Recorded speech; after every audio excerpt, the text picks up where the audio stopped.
The Department of Ecology has closed the Clover Island boat launch after a fire this morning that destroyed 2 boathouses in the Clover Island Marina. KB's Rylee Fitzgerald says the fire led to some hazardous conditions. The Kennewick Fire Department was dispatched around 7:30 Wednesday morning to reports of heavy black smoke coming from behind a boathouse at the Clover Island Marina boat dock. When they arrived, 2 boathouses were on fire along with everything inside of them. We were focusing on confining the fire to the 2 houseboats that were originally involved and minimizing the damage to the exposures. Those 2 boathouses were destroyed and 3 more were damaged from the fire.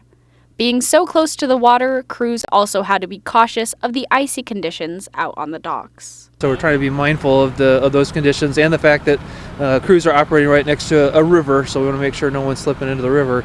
With a fire out near the water at the boat dock, it can be a difficult process for crews to get their equipment attached to the fire hydrants. KFD Deputy Chief Michael Hefner says typically they would use a standpipe system, a pre-plumbed system that allows crews to shuttle water in from a hydrant on the island through a hose. We were having some challenges with that standpipe system. It wasn't flowing water like it would typically do.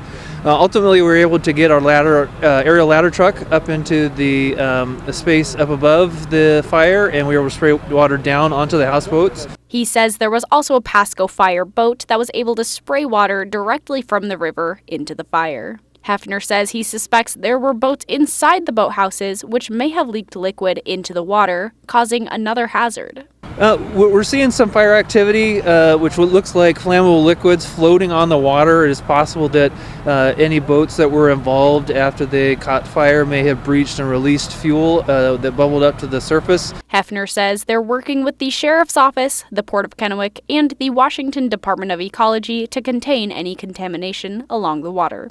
In Kennewick, Rylee Fitzgerald, KVU Local News. Lots of challenges there this morning. Hefner says no one was hurt and the cause of the fire is still under investigation. Meanwhile, the boat launch will remain closed until the Department of Ecology indicates it can reopen.